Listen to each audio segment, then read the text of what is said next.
Lalu sahut perempuan itu kepada ular itu, buah pohon-pohonan dalam taman ini boleh kami makan, tapi tentang pohon yang ada di tengah-tengah taman, Allah berfirman, jangan kamu makan ataupun raba buah itu, nanti kamu mati. Tapi ular itu berkata pada perempuan itu, sekali-kali kamu tidak akan mati. Perhatikan statement-statement ini. Jadi sebenarnya percakapan perempuan ini dengan ular ini datang karena keinginannya sudah ada. Dosa itu sudah dimulai. Dosa ini bukan datang nanti waktu perempuan ini ambil buah itu dan memakannya. Tapi dosa ini sudah dimulai dari peristiwa ini. Waktu dia dekati ke ular, dia lihat perkataannya, buah pohon-pohon dalam taman ini boleh kami makan. Dia menjawab apa yang ditanyakan ular. Betul tidak? Tapi tentang buah pohon yang ada di tengah-tengah taman, Allah berfirman. Perhatikan dia punya statement. Pohon yang ada di tengah-tengah taman, saya mau tanya, ada berapa pohon di tengah-tengah taman? Ada 2, pohon kehidupan dan pohon pengetahuan baik dan jahat. Tapi perhatikan statementnya, dia gabungkan itu 2 pohon itu menjadi satu larangan. Sama, bahasa Inggris, bahasa Ibrani saya perhatikan sama terjemahannya. Dan dia katakan, Allah berfirman, jangan kamu makan ataupun raba buah itu, nanti kamu mati. Kalau ini satu kalimat, kalau saya bagi 2 kalimat ini, dia jadi begini. Allah berfirman, jangan kamu makan, nanti kamu mati. Kedua, Allah berfirman, jangan kamu raba, nanti kamu mati. Betul tidak? Tapi disatukan. Sudah ada dusta di sini atau tidak? Coba mundur di dalam Kejadian pasal 2. Apa yang Allah firmankan? Kejadian pasal 2 ayat 18. Ayat 16. Lalu Tuhan Allah berfirman, lalu Tuhan Allah memberi perintah ini kepada manusia. Semua pohon dalam taman ini boleh kau makan buahnya dengan bebas. Ayat 17. Tetapi pohon pengetahuan tentang yang baik dan yang jahat itu janganlah kau makan buahnya. Sebab pada hari engkau memakannya pastilah engkau mati. Tuhan tidak bilang jangan kamu meraba, kamu mati. Perhatikan, Hawa di sini dosanya sudah ada. Dia berdosa sebelum makan buah, bukan nanti makan buah. Dan perhatikan konsekuensi orang makan buah, apa yang Tuhan bilang? Kamu pasti mati. Jadi mari kita gambarkan buah ini kematian. Mana lebih dulu datang? Kematian atau dosa? Dosa duluan datang. Jadi dia dosa menuntun kepada kematian. Dosa ini terjadi baru dia ambil buah itu untuk menerima kematian. Lihat dia punya proses.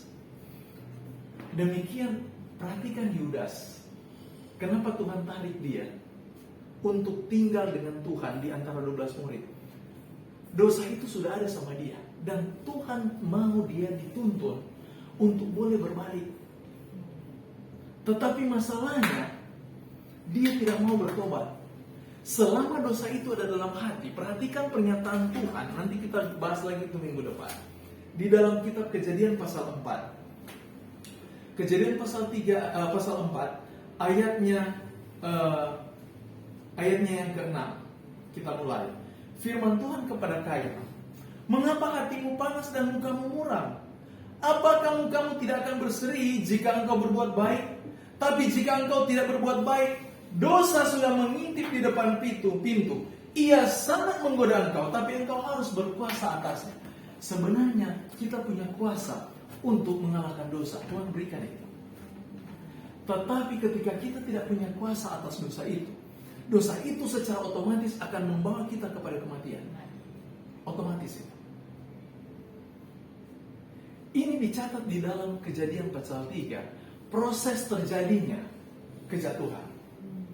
Jadi kita itu jatuh bukan nanti kita berbuat dosa. Aduh sudah berzina. Satu kali teman saya bilang, James, aduh ada tuh pendeta di Manado, ada berselingkuh dengan DP mantan pacar.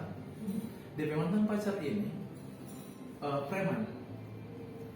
Jadi DP mantan pacar, dia punya mantan pacar punya suami preman. Jadi pendeta ini melawat, tiba-tiba so di kamar, kong DP suami dapat Riki.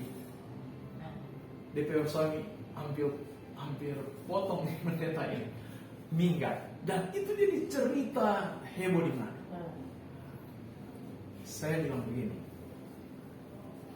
dia berdosa bukan waktu dia tidur dengan perempuan itu.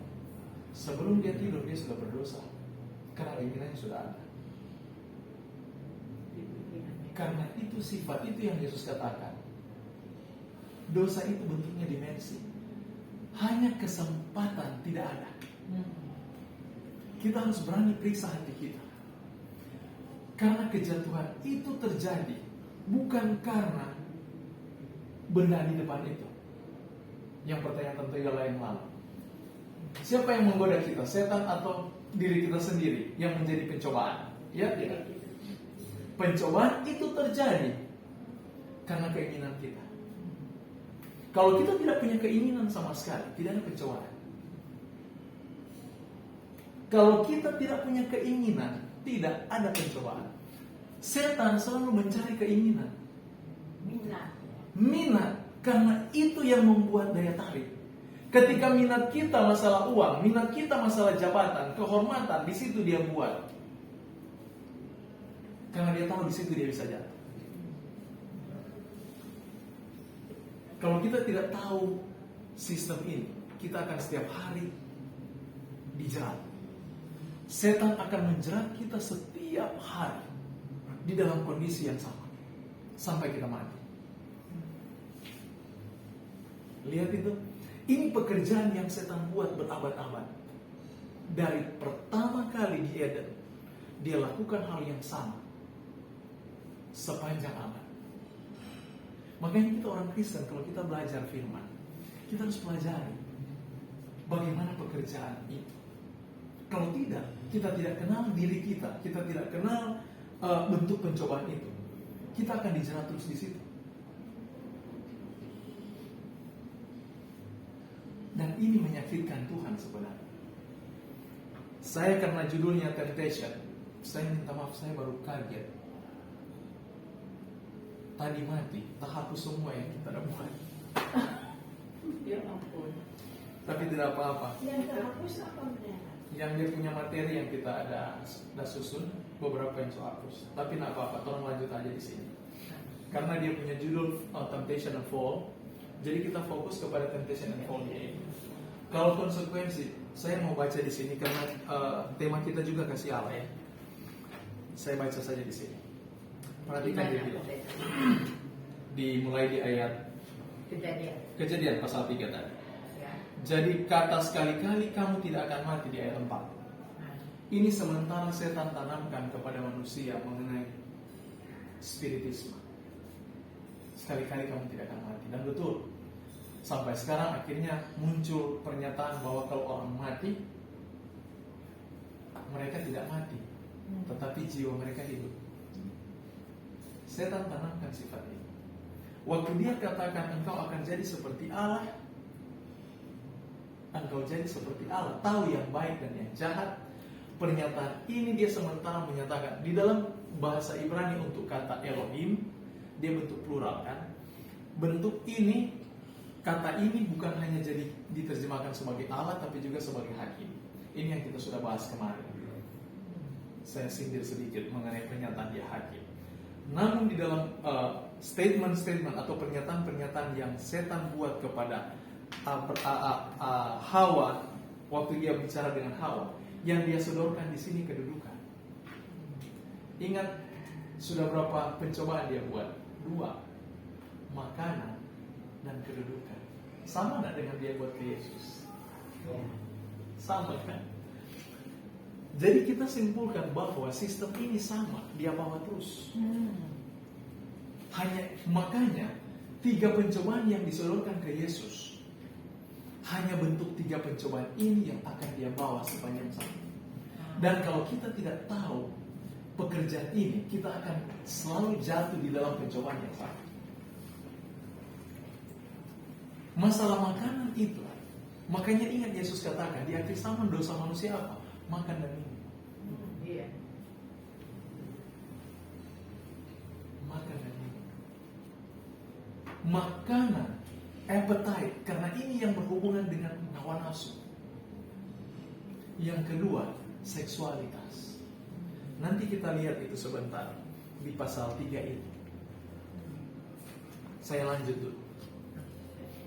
Pendeta, Iya. saya mau tanya.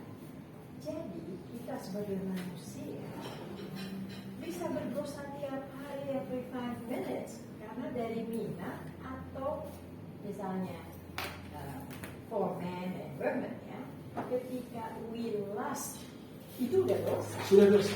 Hah? Memang. Jadi kalau kita lihat film kita terus dosa. Dosa. Satu Jadi, kali ada teman banyak saya. sekali. Satu kali ada teman saya, ketua jemaat, penatua. Waktu saya buka laptopnya penuh dengan film porno. Saya bilang begini, kamu seorang sosok ketua jemaat dan kamu punya film porno di laptop. Saya sampai bercanda. Kalau saya pendeta kamu, saya pecatkan. Apa yang kamu ajarkan ke umat? Dia bilang begini, pendeta James, jangan gitu dong. Dia bilang, saya ambil ini dari pendeta. Ya, Dari temannya seorang pendeta. Saya bilang, apa alasan dia punya itu juga? Alasannya simpel. Katanya, ini sex education.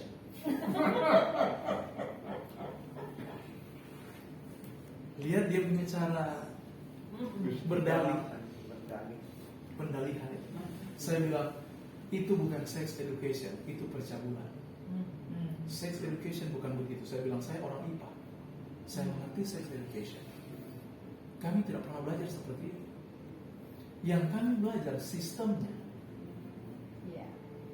Bagaimana sistem reproduksi, itu sex education. Tetapi kalau ini tontonan, ini percabulan namanya. Tidak boleh orang Kristen punya ini. Tetapi setan akan menawan manusia di dalam hawa nafsu yang sama. Lihat itu. Dia akan tawan mereka di dalam kondisi di mana mereka ingin. Jadi semakin besar keinginan kita. Mungkin kalau masalah seks, mungkin kita kesampingkan dulu itu. Atau masalah makan kesampingkan. Tetapi hal yang lain. Kedudukan. Lihat itu. Begitu hawa nafsunya.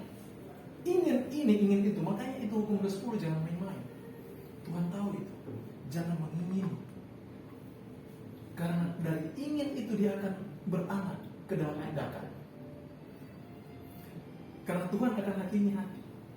Dia bukan hakimi tindakan. Karena tindakan itu tinggal pembuktian.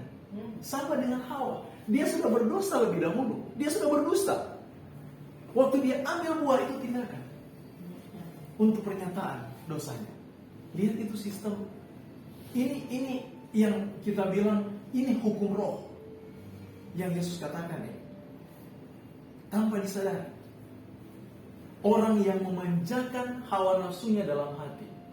Ada satu titik di mana dia akan tunjukkan dengan nyata siapa dirinya sebenarnya. Sama dengan setan. Kenapa setan tidak langsung Tuhan bunuh? Karena Tuhan mau nyatakan ke seluruh alam semesta bentuk kejahatannya ini yang dia simpan berabad-abad di masa kekekalan. Lucifer menyimpan sifat ini kan sudah lama.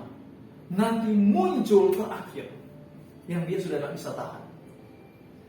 Itulah yang Tuhan katakan, orang benar dan orang fasik tidak akan duduk bersama-sama. Biarkan benar dalam kebenaran. Karena orang yang berdosa, yang menyimpan dosa, secara otomatis mereka akan keluar. Karena karakter mereka akan nampak suatu saat. Makanya ini yang saya katakan. Jangan pernah membela kebenaran, biarkan kebenaran membela dirinya sendiri. Kita lakukan apa aja yang benar. Apa saja yang benar kita lakukan itu. Kalau kita disakiti, diam. Karena kebenaran itu akan muncul. Dan kesalahan itu akan lebih nampak. Yudas contohnya. berada di tengah-tengah orang kudus. Dia sudah ada di depan hadirat Allah, hadirat Kristus dengan dia. Salah satu murid Yesus, tapi mengapa dia keluar? Dosanya nampak. Akhirnya dia sendiri kan yang keluar. Lucifer pun demikian. Sorga pun tidak pernah mengusir Lucifer, tetapi perilakunya yang membuat dia keluar dari kebenaran itu. Ingat Yesus katakan, di luar aku kamu tidak dapat berbuat apa-apa. Di luar aku kamu mati. Di luar hidup kamu mati. Di luar benar kamu salah. Perhatikan ini rumus rohani. Ini Tuhan sudah canangkan dari Eden. Cerita ini sebenarnya kalau kita berani perhatikan ceritanya, kita bisa mengetahui sebenarnya Tuhan punya tujuan yang mulia bagi umatnya. Dia ingin kita kuasai itu hal moral, hal akhlak yang baik, bergabung dengan Dia. Dia karuniakan Roh Kudus, membuat kita tenang dan tidak bermasalah. Tapi kalau masalah datang, cukup diam. Karena masalah itu akan nampak satu hari kelak. Secara otomatis. Berapa lama sih mereka akan tahan dalam kejahatan? Tidak akan bertahan. Tapi orang benar selamanya mereka akan tahan. Dan berikut, dia katakan begini. Perempuan itu melihat bahwa pohon buah itu baik. Pohon itu baik untuk dimakan dan setia dan sedap kelihatannya. Lagi pula pohon itu menarik hati karena memberi pengertian. Ini tinggal kesimpulan belakangan. Ini pernyataan belakangan. Dia sudah melihat kondisi buah itu dengan hatinya yang dia suka melanggar. Dan perhatikan waktu ular bicara sama dengan lembu, keledai yang bicara ke siapa? Ke Bileam. Mana lebih dulu datang? Dosa atau binatang berbicara? Yang lebih dahulu datang? Dosa. Dosa datang, baru binatang berbicara. Iya tidak? Tapi coba bayangkan sifat dosa ini membuat orang kalang kabut. Kalau saudara, orang tua saya di sini yang saya cintai, kalau saudara pulang tiba-tiba kucing saudara ngomong, good morning. Contoh pagi-pagi, apa yang akan kita lakukan? Respons pertama, mendekat atau lari? Lari. Coba lihat si Bileam dengan si Hawa, ada lari mereka? Iya. Mengapa mereka diam? Dosa sudah menguasai. Ya. Orang kalau berdosa dia tidak bisa lihat antara yang benar dengan yang salah. Orang kalau sudah dikelabui oleh dosa, sulit untuk menjelaskan kepada mereka yang benar dan salah. Bayangkan hewan sudah ngomong, mereka tidak tahu itu benar salah. Sebenarnya langsung tahu, respon kan, ini hewan loh, masa dia ngomong, ini salah ini. Langsung, ya respon kita lari ya kan. Tapi sebaliknya yang dia lihat hewan, malah dia diam. Dia sudah tidak bisa memisahkan antara kenyataan dengan bukan. Yang benar dengan yang salah. Dia sudah tidak dapat lakukan itu. Jadi sia-sia kalau kita menegur orang sementara buat enak dengan dosa. Jangan pernah tegur kalau mereka lagi enak buat dosa. Diam. Karena itu sia-sia. Hewan pun boleh bicara, mereka tidak akan paham. Lihat pelajaran ini. Sebenarnya ini sangat-sangat penting bagi kita untuk mengetahui sifat-sifat dosa itu. Ini yang menakutkan Tuhan. Waktu Yesus dijadikan berdosa di atas salib, dia menangis bukan karena sakit, tapi dia merasa bagaimana keterpisahan itu dengan Allah. Dan dia tahu bagaimana manusia itu yang kalau cipta dosa minta ampun karakter ini. Seperti tidak ada pengharapan. Karena pertimbangan mereka rusak total. Dalam kitab Efesus mereka itu digambarkan seperti orang mabuk. Orang yang berdosa seperti orang mabuk, pertimbangan mereka tidak ada. Seperti pengalaman tadi Tante Sil. Coba kita pergi ke situ dan berkhotbah. Bukankah kalian tahu ini salah? Yang ada kita digebukin. Betul kan? Ini dampak. Setiap orang melakukan dosa, mereka tidak akan pernah sadar. Mereka tidak akan tahu. Ini dampak orang kalau senang dengan dosa. Makanya kita, orang Kristen, apalagi kita yang sudah belajar seperti ini. Pertama yang kita dapat, kita kenali dosa itu. Kenali diri kita. Dan jangan cinta dengan dosa itu. Karena dia akan mengelabui segala pengertian akhlak kita. Jangan pernah cinta. Dan perhatikan Tuhan punya tindakan.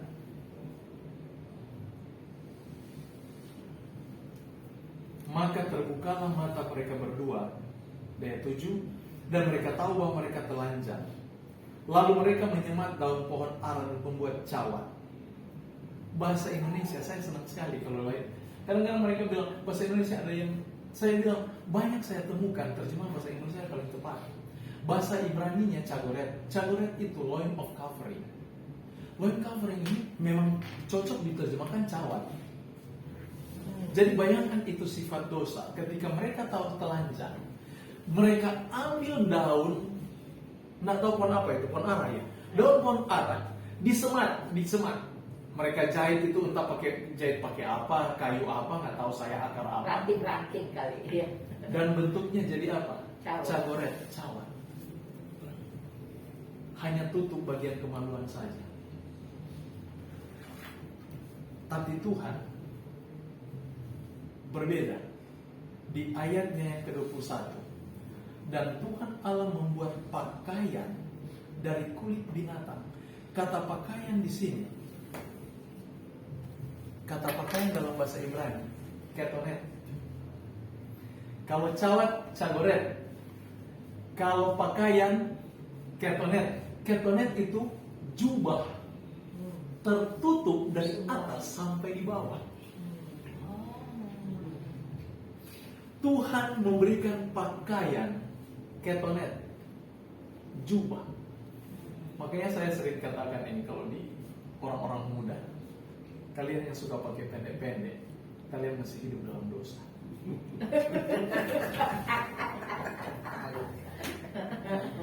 Iya. Jadi makanya Ellen G. White tertutup dari atas sampai di bawah ya. Tapi sekarang udah Tapi banyak orang Islam sekarang juga kan dari banyak atas sampai di bawah. mau fashionnya. Lebih baik, tertutup kan? Banyak. Itu lebih sopan karena itu yang Tuhan Tapi ajarkan. lebih mahal. Jadi 4 meter. Yang tadinya cuma 2 meter.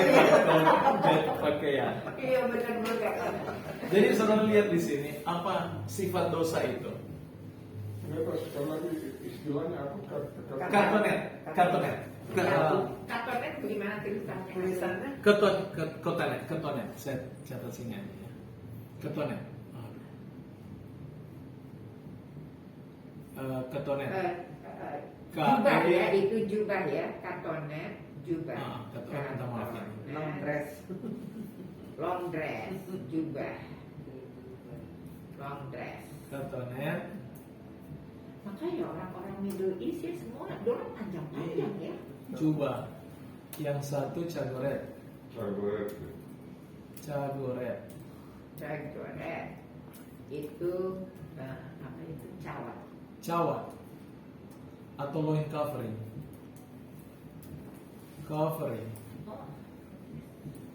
Jadi sebenarnya bukan jubah, is tunic kalau perempuan. Tulis. Tunic, iya ya. Nah, kalau jubah kan lebih apa ya, for religious. Saya mau cerita sedikit. Iya, tetap mereka tidak akan sempurna perbuatan mereka. Bayangkan hanya dari daun-daun, kan tetap kelihatan bagian dalam. Sifat dosa seperti itu. Mereka tidak akan, selama orang dekat suka dengan dosa, ada dosa dalam hatinya, semua yang dilakukan akan salah. Semua yang dilakukan akan salah. Makanya di perusahaan saja orang kalau punya masalah di rumah suruh pulang. Jangan sampai dibuat salah semua itu pekerjaan di perusahaan. Iya betul. Iya kan? Betul. Kalau dulu saya kerja, bos saya bilang, kalau kalian punya masalah di rumah pulang dulu, berdamai dulu dengan istri, anak, Jangan kalian masalah rumah kalian akan bawa ke sini. Karena akan rusak pekerjaan. Dan itu betul. Lihat ini. Pekerjaan dosa itu dia merusak segala sesuatu. Kacau dibuatnya. Makanya ini jadi dasar nanti kalau kita interpretasi kita wahyu. Pekerjaan setan yakin sama. Orang-orang ini akan membuat kekacauan. Karena kekacauan itu memang itu hasil dari dosa. Hasil dari dosa.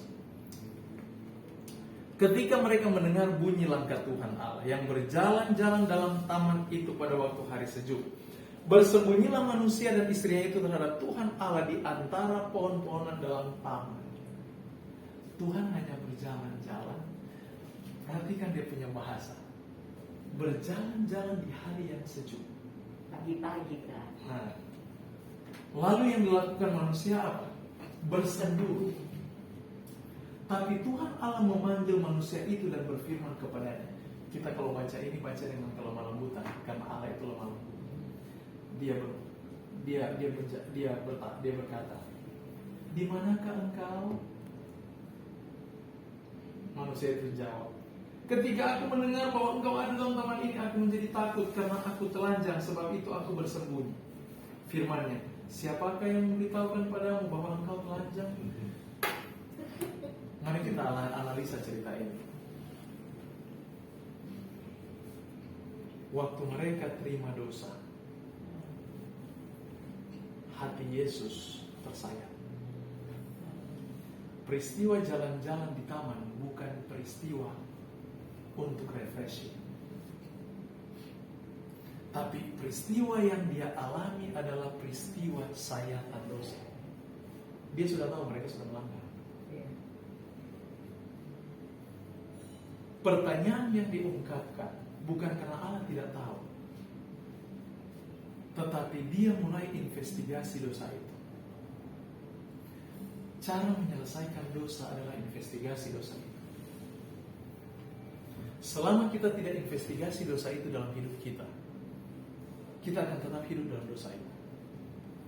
Tuhan tidak langsung datang kepada Adam dan Hawa. Coba bayangkan kalau mereka lagi sembunyi, telanjang, hanya pakai cagoret, langsung muncul Tuhan. Ngapain kalian di sini sembunyi-sembunyi? Apa mereka mau buat? Saudara bisa bayangkan mereka akan marah. Tapi Tuhan menghargai mereka walaupun mereka sudah berdosa. Ini bentuk kasih Allah. Dia sangat menghargai mereka walaupun mereka berdosa. Namun dosa itu harus diinvestigasi. Dia tanya. Ganti Tuhan datang untuk menyelesaikan dosa mereka, tetapi yang mereka buat adalah tuduh-menuduh sampai akhirnya mereka menuduh si ular, dan ular tunduk kepada siapa akhirnya? Mungkin kalau saya ular, saya akan bilang, kamu yang ciptakan saya. Tapi kan ular sekarang diam. Mengapa ular diam? Karena ular nggak bisa bicara. Makanya kita tahu tadi, dia itu dirasuki setan. Setan menggunakan dia. Sekarang waktu Tuhan buat investigasi, dia sudah tidak bisa bicara si ular. Dia kembali kepada habitatnya. Saya nggak bisa bicara. Memang tidak bisa bicara. Memang dia Tidak bisa berinteraksi. Itu sifat ular. Makanya dengan bahasa nubuatan Tuhan katakan ular itu akan merayap dengan perut dan dia akan mematuk tumit perempuan itu, dan perempuan itu akan menghancurkan kepalanya. Ini bahasa nubuatan mengenai Yesus. Jadi bayangkan yang ngomong itu Tuhan, yang berbicara Tuhan, dan dia nubuatkan Yesus. Coba perhatikan di ayat ini. Ada satu hal yang ingin saya bawakan di sini. Selesai mereka Tuhan kutuk dan Tuhan kasih pakaian. Ayat 22. Berfirmanlah Tuhan Allah, sesungguhnya manusia itu telah menjadi seperti salah satu dari kita. Waktu Tuhan menciptakan manusia, coba kita undur Kejadian pasal 1. Kejadian pasal 1 ayatnya yang ke-26. Berfirmanlah Allah, baiklah kita menjadikan manusia menurut gambar dan rupa Kita. Kenapa tidak menurut gambar dan rupa salah satu dari kita? Salah satu dari kita maksudnya. Kenapa tidak? Statementnya, Statement. mengapa dia tidak katakan, mari kita jadikan manusia itu menurut gambar dan rupa salah satu dari kita. Tapi menurut gambar dan rupa kita. Berarti kan mereka bertiga kan? Trinitas. Iya. Tapi sekarang di ayat pasal 3 ayat 22 beda statementnya. Sesungguhnya manusia itu telah menjadi seperti salah satu dari kita, bukan lagi seperti kita. Dapat di sini? Iya, iya, iya. Kepada siapa Allah Bapa berfirman? Yesus. Siapa salah satu itu? Yesus. Kalau saudara jadi Yesus, tersayat atau enggak? Percaya. Sebenarnya dosa sudah menyayat Yesus sejak Permulaan. permulaan. Hancur. Dia hancur ke laut. Saya waktu renungkan ini, saya bilang Yesus, dari kejatuhan manusia, hatimu telah tersayat. Dia simpan ini di masa kekekalan. Jadi sebenarnya sebelum penciptaan segala sesuatu, dia sudah pikirkan itu dan hatinya sudah tersayat. Dia bukan nanti tersayat di salib. Dia tersayat sebelum segala sesuatu diciptakan. Makanya saya kurang setuju dengan pertanyaan, mengapa Allah sudah tahu